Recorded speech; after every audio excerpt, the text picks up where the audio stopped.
Hello student, welcome to my channel सरमन lecturer. आज मैं आपको क्लास 10 हिंदी का जो मोस्ट इंपोर्टेंट गद्यांश और पद्यांश वो हल करना सिखाने वाले हैं। और ये अभी तक बताया गया जितने भी गद्यांश पद्यांश उससे सबसे अलग है, क्योंकि ये आपके बोर्ड एग्जाम में जरूर पूछा जाएगा, वेरी इंपॉर्टेंट। और ये जिस चैप्टर से लिया गया है वो चैप्टर भी आप लोगों के लिए वेरी इंपॉर्टेंट है, इसीलिए आपको ये गद्यांश जरूर सॉल्व कर लेना है। जो अगला पद्यांश है वो भी आपको सॉल्व करके ही बोर्ड एग्जाम में जाना है, क्योंकि बहुत ज्यादा इंपॉर्टेंट गद्यांश है। और ये ऐसे गद्यांश आपके बोर्ड एग्जाम में 100% पूछे जाते हैं, क्योंकि ऐसे गद्यांश जो होते हैं वो आपको फंसा सकते हैं बोर्ड एग्जाम में, क्योंकि ये बहुत ज्यादा हार्ड एंड इंपॉर्टेंट भी है। ठीक है, तो इससे पहले वीडियो को लाइक कर दो, चैनल पर नया हो सब्सक्राइब कर लेना। चलो फिर हम लोग सबसे पहले इसे पढ़ते हैं, फिर इसका संदर्भ प्रसंग संदर्भ और व्याख्या और एक प्रश्न देखते हैं। लिखा हुआ है गला सूखा, फिर से मैं दूसरे प्रकार से बता रहा हूं।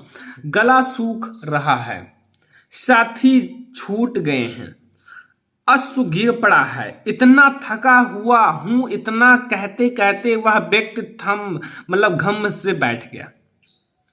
और उसके सामने ब्रह्मांड जो ब्राह्मण है या फिर ब्रह्मांड घूमने लगा। उसके सामने जो ब्रह्मांड है पूरा वो घूमने लगा। स्त्री ने सोचा यह विपत्ति कहां से है। वो स्त्री जो थी वो थी ममता, और उन्होंने सोचा कि ये जो विपत्ति है ये कहां से आई। ठीक है, एंड उसने जल दिया, वो जो स्त्री थी उन्होंने जल दिया किसे, जो घम से गिरा है, यानी कि ये है मुगल वंशी। ठीक है, एंड या देखो फिर मुगल के प्राणों की रक्षा हुई। जो वो मुगल हुआ था, जो थके हुए से आए थे, उनके घर के सामने गिरे थे, वो है मुगल, और उनकी प्राणों की रक्षा हुई। जब इन्होंने जल दिया तो उनके प्राण बचे। एंड वह जो ममता थी वो सोचने लगी कि सब विधर्मी दया के पात्र नहीं, मेरे पिता का वध करने वाला जो अत्याई है ये यही है। एंड घृणा से उसका मन विरक्त हो गया, और घृणा से उसका जो मन था वो खराब हो गया, विरक्त हो गया, बिना रक्त के हो गया। अब आपके बोर्ड एग्जाम में देखो, एक तो आपसे पूछा जाएगा गद्यांश का संदर्भ, दूसरा आपको रेखांकित अंश की व्याख्या करना है, और तीसरा एक प्रश्न, ममता का मन घृणा भाव से विरक्त क्यों हो रहा था। मैं आपको सभी को बताऊंगा, इससे पहले आप लोग इसे नोट कर लो जो मैंने बताया है, एंड जितना अंडरलाइन है उसी का हमें व्याख्या करना। लाइक यहां देखो, सब विधर्मी दया के पात्र नहीं, मेरे पिता का वध करने वाला अतिशयी या आततायी, एंड घृणा से उसका मन विरक्त हो गया। सबसे पहले हम लोग सोचेंगे कि संदर्भ कैसे लिखा जाता है। इससे पहले मैंने कई बार बताया है, बट मैं आपको बार बार बताऊंगा। अलग अलग भाई जो पद्यांश होते हैं, गद्यांश होते हैं, वो मैं अलग अलग प्रोवाइड करता हूँ। कई सारे गद्यांश पद्यांश प्रोवाइड कर दिया। अगर आप वो सारी वीडियोस को देखते हो तो आप लोगों का गद्यांश पद्यांश में 0% भी दिक्कत नहीं रह जाएगा, क्योंकि जब सारे वीडियोज देखोगे तो आपको कम से कम 10 गद्यांश तैयार हो जाएगा और 10 पद्यांश तैयार हो जाएगा। तो चलो हम लोग देखते हैं इसका हम लोग संदर्भ। तो आपको लिखना है प्रस्तुत गद्यांश। प्रस्तुत गद्यांश हमारी पाठ्य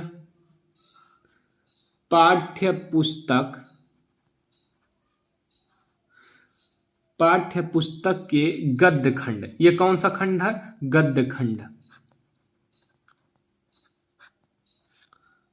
गद्य खंड में संकलित।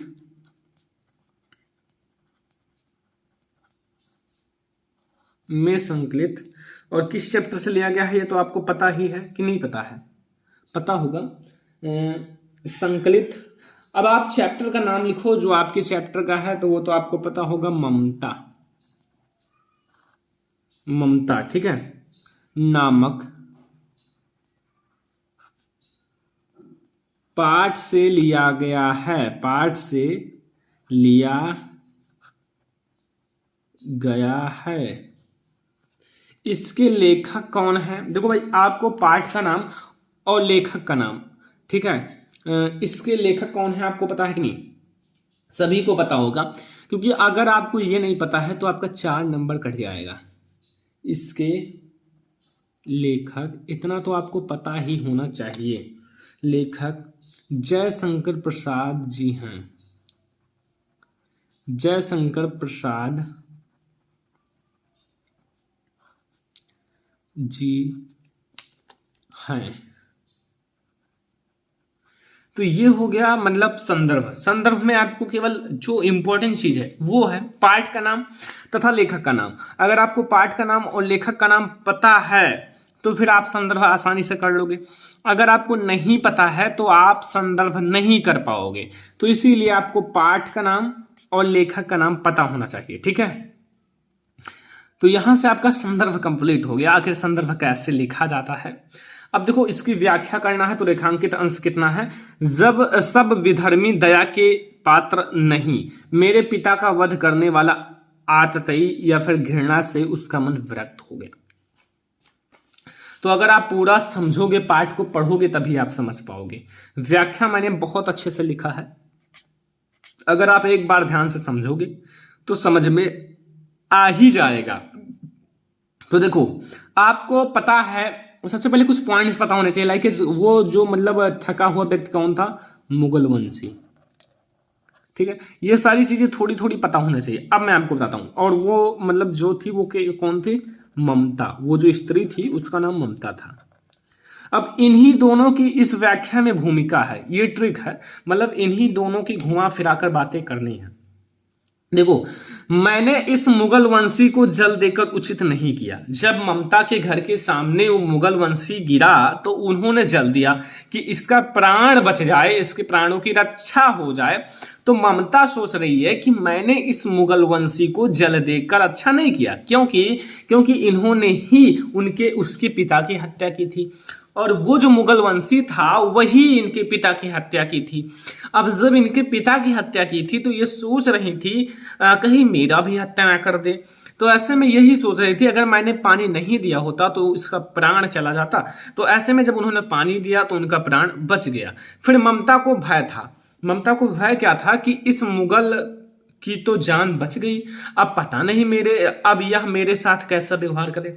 मतलब ये जो मुगल वंशी है इसकी जान तो बच गई, ठीक है। अब ये सोच रहे हैं कि ये हमारे साथ पता नहीं कैसा व्यवहार करे, क्योंकि हर एक देखो, क्योंकि यह आवश्यक नहीं कि सभी अन्य धर्मों के लोग दया के योग्य नहीं होते। और यह आवश्यक नहीं, देखो ये दूसरे धर्म की थी और वो दूसरे धर्म की, जो ममता थी वो दूसरे धर्म की थी और मुगल वंशी दूसरे धर्म के। तो यही कहती हैं क्योंकि यह आवश्यक नहीं है कि सभी अन्य धर्मों के लोग दया के योग्य नहीं होते। इन्हीं मुगलों ने ममता के पिता का वध किया था। यही सोच सोचकर उसका मन घृणा भाव तथा मोह माया से रहित हो गया। मतलब यही सोच रही थी कि इन्होंने मेरे पिता का भी हत्या किया था, और अगर मैंने इसकी जान बचाई है तो हो सकता है कि मेरे साथ भी मतलब मेरी भी हत्या कर सकता है। तो यही सब सोचकर मतलब क्या हुआ, सोचकर उसका मन जो है घृणा भाव तथा मोह माया से रहित हो गया था, ठीक है। तो बहुत इजी है, मैंने कहा है इन्हीं दोनों लोगों की है, ममता एंड मुगल वंशी, इनके पिताजी का वध हुआ। कुल मिला के अगर आप ध्यान से ये चीजें पढ़ते हो, ये जो आपका गद्यांश है, तो आप इससे बहुत अच्छे से कर लोगे व्याख्या, ठीक है। अब क्वेश्चन क्या पूछा है, क्वेश्चन पहले देखो क्या पूछ रहा है, फिर हम इसका आंसर देखते हैं। ममता का मन घृणा भाव से विरक्त क्यों हो गया था। जो ममता का मन है, ठीक है, वो घृणा भाव से विरक्त क्यों हो गया था, ठीक है। तो सब कुछ आपको बताया जाए। देखो ममता का जो मन था, ममता का मन घृणा भाव से विरक्त इसलिए हो गया था क्योंकि ममता ने जिसकी जान बचाई थी वह एक मुगल वंशी था जिसने उसकी पिता की हत्या की थी। अगर आप पूरा जितना मैंने लिखा है गद्यांश, जितना मैंने गद्यांश को लिखा है उतना आप फुल रीड कर लेते हो, पढ़ लेते हो, तो आपको यहाँ कोई दिक्कत नहीं होगा इसका आंसर देने में, व्याख्या और संदर्भ लिखने में। संदर्भ लिखने में आपको पाठ का नाम, लेखक का नाम याद होना चाहिए। अब इसमें क्या है, ममता का मन घृणा भाव से विरक्त इसलिए हो गया था क्योंकि ममता ने जिसकी जान बचाई थी वह एक मुगल वंशी था जिसने इनके पिता की हत्या की थी। जो मुगल वंशी लोग थे उन्होंने ही इनके पिता चूड़ामणि की हत्या की थी। तो यहां से आपको समझ में आ गया ये चीज, इनके पिता कौन थे, चूड़ामणि थे, ठीक है। अब ऐसे में अगर आप पूरा चैप्टर पढ़ोगे तो इसमें कोई दिक्कत नहीं होगा, चैप्टर आप जरूर पढ़ो। चैप्टर पढ़ने से होता क्या है कि ये सारे क्वेश्चंस आप ऑटोमेटिक लिख दोगे, क्योंकि आपको उस चैप्टर को पढ़ने से कुछ ना कुछ याद आएगा, और जैसे याद आएगा, ये हिंदी है और हिंदी में याद आने पर सीधा आंसर लिखा जाता है। लाइक ये क्वेश्चन बहुत ईजी है, अगर आप ध्यान से देखो तो इसमें कुछ है नहीं क्वेश्चन में, और आप तुरंत लिख सकते हो। तो आप लोगों को भाई ये समझ में आ गया, तो हम लोग पद्यांश पे अब चले। चलो फिर पद्यांश पे चलते हैं। महत्वपूर्ण पद्यांश है, मैंने ऑलरेडी बताया है, बहुत इंपॉर्टेंट पद्यांश है। तो ये है पद्यांश, और पद्यांश को आपको ध्यान से पढ़ना है। मैंने काफी अच्छा इंपॉर्टेंट जो इंपॉर्टेंट पद्यांश है उसी को कलेक्ट किया है, उसी को लिया है। बहुत इंपॉर्टेंट पद्यांश है, इसीलिए मैंने इसे लिया है। और यहाँ आप वेरी इंपॉर्टेंट लिख लो। और प्लीज आप लोग वीडियो को लाइक करते चलो, शेयर करते चलो, क्योंकि मैं आपको कई सारे पद्यांश गद्यांश पढ़ा चुका हूँ, फिर भी पढ़ा रहा हूँ कि एक भी पद्यांश गद्यांश ना छूटे। हो सकता है ये सारी चीजें आपके बोर्ड एग्जाम में आएंगी जो जो पढ़ाई जा रही है, ठीक है।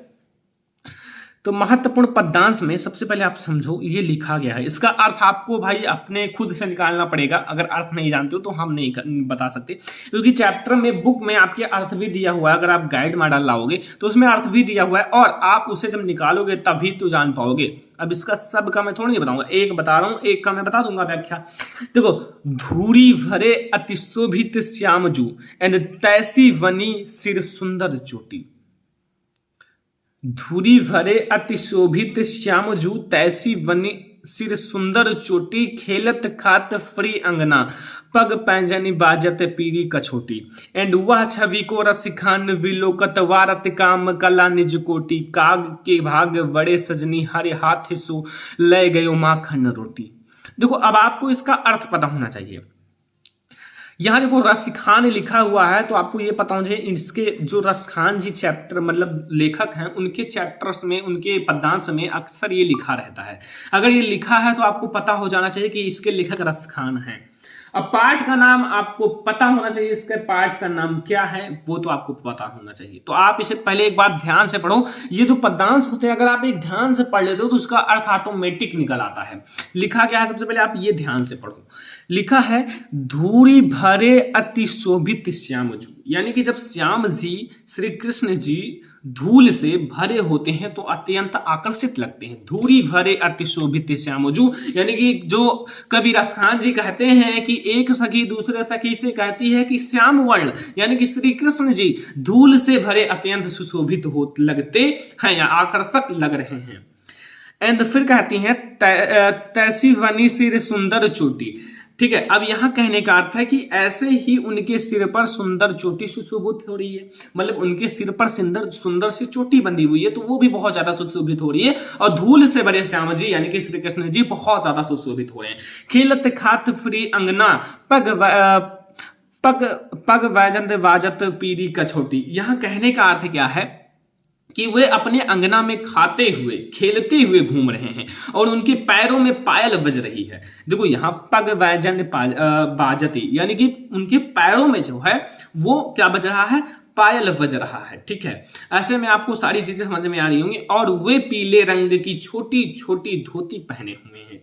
ठीक है, एंड वह छवि को रसखान विलोकत वारत काम कला निज कोटि, यानी कि कवि रसखान जी कहते हैं कि उनके उस सौंदर्य को देखकर कामदेव भी उन पर अपनी कोटि कोटि कलाओं को नछावर कर रहे हैं। ठीक है, काग के भाग बड़े सजनी हरे हाथ जो ले गए माखन रोटी। यह कहने का अर्थ है कि उस कौवे का भी भाग कितना अच्छा होगा जिसने या फिर जिस कौवे ने श्री कृष्ण के हाथ से मक्खन और रोटी छीनने का अवसर मिला होगा। ठीक है, तो फिर आप लोगों को इसका व्याख्या सीखना है। अब हम लोग पहले सीखेंगे संदर्भ। तो इसके चैप्टर का नाम है समैया, यानी कि काव्यखंड के समैया। ठीक है, एंड इसके लेखक हैं रसखानी, रसखान, सुजान रसखान। ठीक है, यानी कि कवि रसखान है। एंड आ जाओ फिर हम लोग सीख ही लेते हैं कैसे लिखा जाता है संदर्भ पद्यांश में। सब कुछ आप लोग स्टेप बाय स्टेप सीखो। लिखो सबसे पहले यहां प्रस्तुत पद्यांश, प्रस्तुत पद्यांश हमारी पाठ्य पुस्तक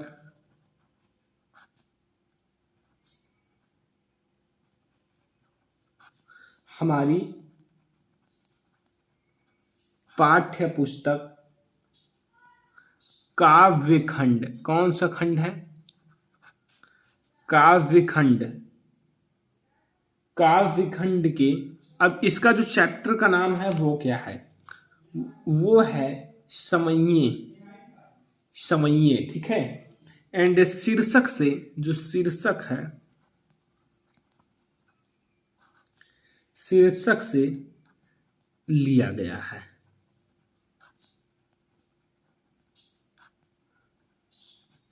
लिया गया है, ठीक है। एंड यह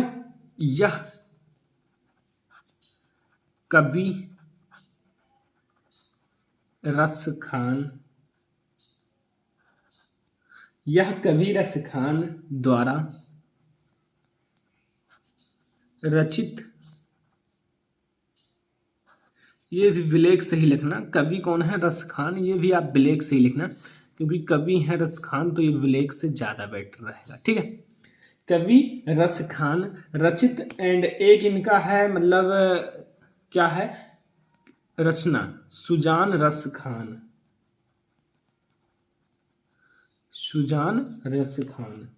से लिया गया है। बस इतना है। देखो, प्रस्तुत पद्यांश हमारी पाठ्य पुस्तक काव्य खंड के समैया शीर्षक से लिया गया है। यह कवि रस खान द्वारा रचित सुजान रस खान से लिया गया है।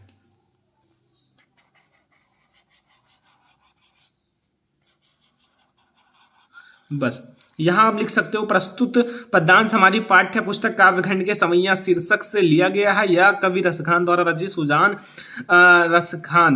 रस खान का एक रचना है, से लिया गया है, इससे उद्गृत है, यह भी लिख सकते हो, ठीक है। अब प्रसंग देख लो। प्रसंग क्या लिखोगे? प्रसंग जो इसमें चीजें दी हुई हैं वही लिख दो, ठीक है। जो इसमें मतलब प्रसंग है वही आप लिख दो, या फिर मैं लिखना आपको बता दूं। इसमें देखो, ब्लैक है, ब्लू से लिखते हैं। लिखना है प्रस्तुत, ये समैया है, ठीक है। जो ये आपका ऊपर दिया हुआ ये है समैया। प्रस्तुत समैया में कवि रस खान कौन है? कवि रस खान ने श्री कृष्ण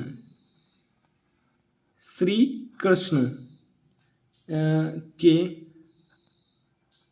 बाल रूप, जो बाल रूप है उनका, बाल जो मतलब चोटी है, बाल रूप है, ठीक है, का मनोहर चित्रण किया है। का मनोहारी चित्रण किया है, ठीक है। ऐसे आप इतना आप लिख सकते हो। अब व्याख्या देख लो सीधा। कवि रस खान कहते हैं कि एक सखी दूसरी सखी से कहती है, हे सखी, श्याम वर्ण के कृष्ण धूल से भरे हुए अत्यंत सुशोभित व आकर्षक लग रहे हैं। ऐसे ही उनके सिर पर सुंदर चोटी सुशोभित हो रही है। वे अपने आंगन में खाते और खेलते हुए घूम रहे हैं। उनके पैरों में पायल बज रही है और वे पीले रंग की छोटी छोटी धोती पहने हुए हैं। कवि रस खान कहते हैं कि उनके उस सौंदर्य को देखकर कामदेव उन पर अपनी कोटि कोटि कलाओं को न्यौछावर करता है। एंड उस कौवे का भी भाग्य कितना अच्छा है जिसने श्री कृष्ण के हाथ से मक्खन और रोटी छीनने का अवसर मिला है। तो ये आपको प्रसंग, संदर्भ एंड व्याख्या। तो यहां से इस प्रकार से आप संदर्भ, प्रसंग, व्याख्या इसका भी कर सकते हो। तो यहां से मैंने आपको एक गद्यांश से एक पद्यांश सॉल्व करा दिया। अगर आपको ये वीडियो पसंद आया हो, लाइक करना, शेयर करना अपने फ्रेंड्स के साथ। चैनल पर नए हो सब्सक्राइब कर लेना, ठीक है। एंड आप लोग इसे नोट भी कर लेना, बहुत ज्यादा इंपॉर्टेंट है और मेहनत करके बनाया गया, तो नोट बना लो, ठीक है। चलो फिर मिलते हैं अगली वीडियो में, तब तक के लिए धन्यवाद।